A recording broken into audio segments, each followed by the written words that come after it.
les principes restent non négociables. Que député ou pas, il y a des principes de concertation, de co-élaboration, de co-construction qui ont été à la base de la mise sur place de la coalition Yewwi Askan Wi. Et l'un des principes qui avait été émis, moi, dañu ne amul sama parti dañu ne basons-nous sur des profils. Et quand on a dit basons-nous sur des profils, ils ont demandé à tous les candidats de donner un profil, de donner leur parcours politique et de dire le pourquoi au niveau de l'Assemblée, ils vont dignement représenter le peuple. Et je me rappelle un jour, au niveau de la Commission nationale d'investiture, une question a été posée et une suggestion même faite en disant que pour régler le problème des candidats dans la coalition Yewwi, il fallait faire le partage par les partis politiques. Et un éminent leader a donné la réponse en disant faire du partage en termes de parti, ce serait trahir l'esprit même du Yewwi et ce serait trahir la population sénégalaise. Et nous nous sommes réveillés un bon jour, nous avons vu que le principe même fondamental de qualité, le principe même de dire que la prochaine législature sera une législature de qualité a été biaisé et elle a été trahi. En quoi faisant? C'est en disant ça m'a donné mon gun sen dom, ça m'a parti mon gun sen parti yen du ngeen dara ñun ñoy lepp. Té ci and bu lolu amé, ça veut dire que les principes elles ont été biaisés. Et je rappelle que les positions de députés, cette législature, elle n'aura que 2 ans. Parce que nous espérons qu'en 2024, il y aura une alternance et l'Assemblée, aujourd'hui, que nous allons mettre en place, doit être refondée. Mais en 2 ans, la population sénégalaise, elle a besoin d'être rassurée. L'autre principe qui a été bafoué, c'est le fait de dire que les députés, les maires, ils ont le pouvoir de maintenir.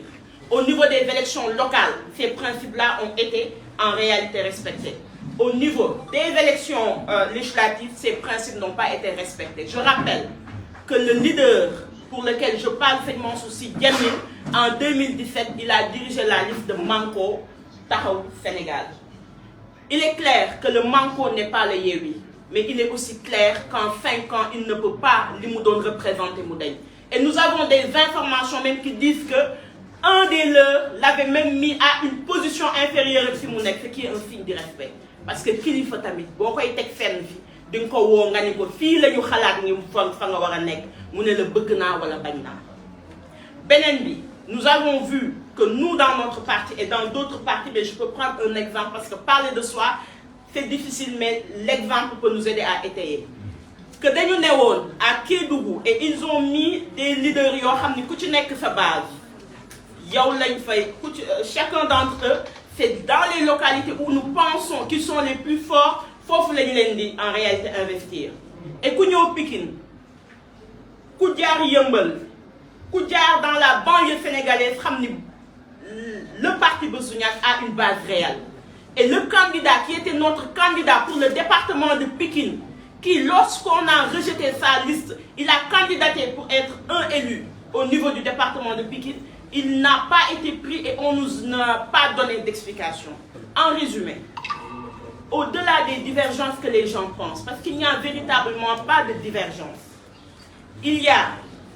une incompréhension et je pense que les leaders qui sont ici et qui sont membres de la conférence des leaders ont à multiples reprises demandé à ce qu'il y ait une réunion, à ce que les gens expliquent. Et je pense que dans le texte que moi-même j'ai mis sur mon Facebook, j'ai dit que le jeu ne peut jamais prendre le dessus sur le nous. Mais un nous doit être co-construit, un nous doit être collaboré et un nous doit être fait de manière collégiale pour que les gens qui s'y trouvent s'y retrouvent.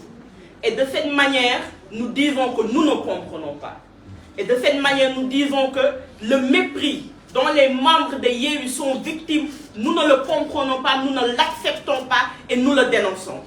Et je termine par un camarade, Cheikh Tidiane Dièye, qui hier a fait une lettre qui, je pense, résume en réalité tout ce qui s'est passé dans le cadre de Yewwi. Parce qu'il faut le dire, soit nous voulons une assemblée de rupture, soit nous voulons une assemblée qui répondra aux attentes des Sénégalais, soit nous voulons une assemblée de Pacho. Et quand ça deviendra une assemblée de Pacho, je pense que l'esprit de Yewwi même est trahi. Mais nous croyons à ce projet. Nous croyons que le Yewwi, si tous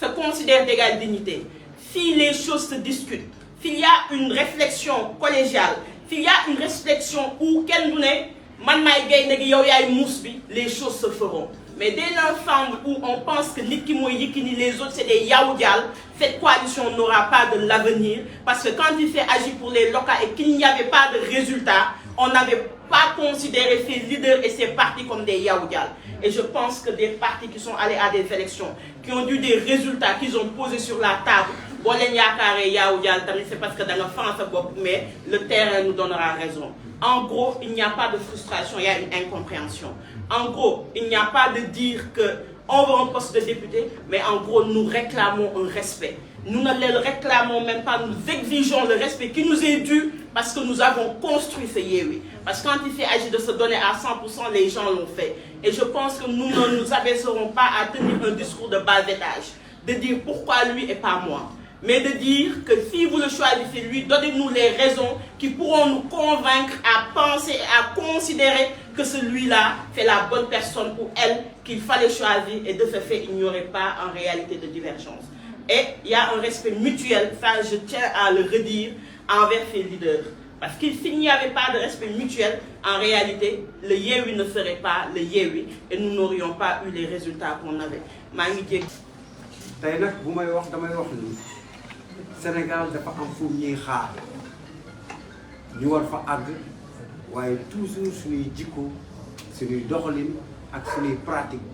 muy mbiicoo mbaaloo day tax toujours fa ñu bëgg jëm duñ fa àgg. Yewwi Askan Wi nag du moomeelu kenn waaye moomeelu askan wi la ndax bu ngeen gisee li xew tey kenn mësu ko yaakaar ni dina am mooy ay nit yu booloo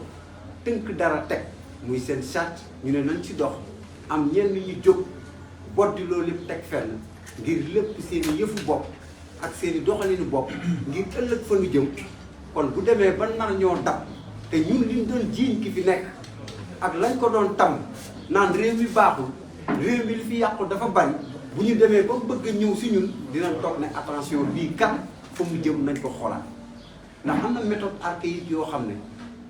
fan ko yaakaare woon dafa commencé fëgg suñuy bunti kër moo waral ñun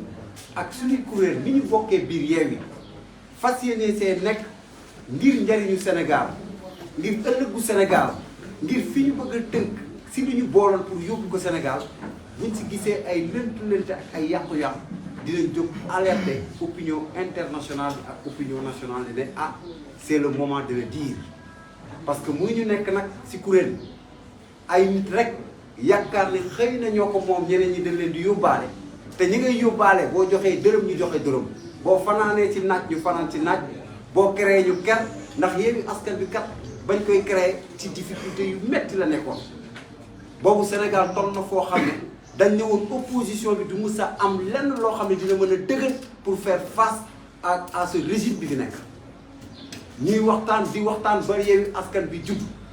ñuy demante ba Yewwi Askan Wi am fu mu toll woon ba ay résultats ñëw ba ñeneen xalaat ñëw dugg ci kon ñi ko liggéeyoon àndoon sax sonn sax bu ñu jógee ba gis leen ñuy commencé wax parce que dañuy alerter pour li dal ñii tey ba xam ne ëllëg bu ñu tegee kenn jalgati bii ñëw ñu koy réccu boobu du wees parce que teel nañ koo arrêté ndax nan nga mën a ànd ak say morom ngeen bokk leen nga ne démocratie moo tax a jóg séddoo amul suñu biir nga njëkk séddoo ba dem ba ci biir kuréel yi ngeen di bokk ngeen koy waxee boo demee ba nit war a wax soxlaam sax bu waxee loo xam ne déranger na nga génne ko mel ni kuy génne koo respecté wul mel ni kuy génnee bàyyi ko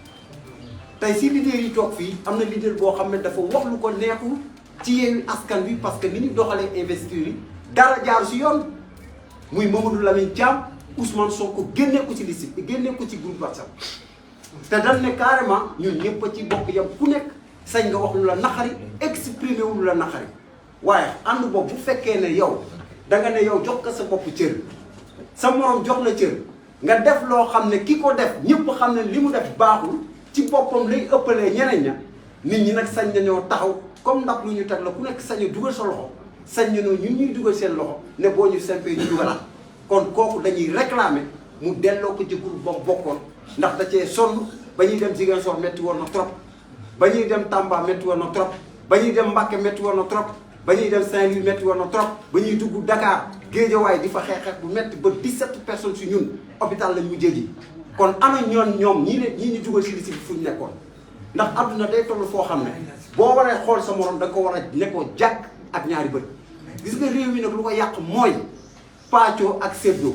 bu xeex jotee ñu ne nañ jël nit ñi jot mais bu séddoo jotee rek gore di am réew mi nag bu ñu ko bëggee teg si yoon ne ñii fi nekk ànd ak Macky Sall li ñuy dox baaxul ñun ñu bëgg a def lu yées yooyu y a un problème looloo tax ñun ñi bokk Yewwi Askan Wi te xam ne Yewwi Askan Wi sénégalais yee ko tax a jóg te sénégalais yee ko moom moo tax ñu alerté waaye du poste moo ñu tax a jóg parce que yaa xayti am na ñoo xam ne bu leen am nañ retraite parlementaire dépassé nañ ko seen vision raw na foofu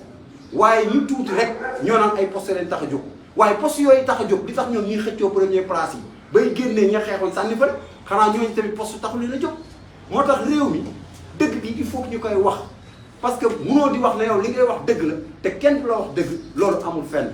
di jéggalu tamit sénégalais yëpp ci Korité gii ñu jógee moom sax laa woon njëkk woon di baal ñëpp ak tey baal nag di wax jërëjëf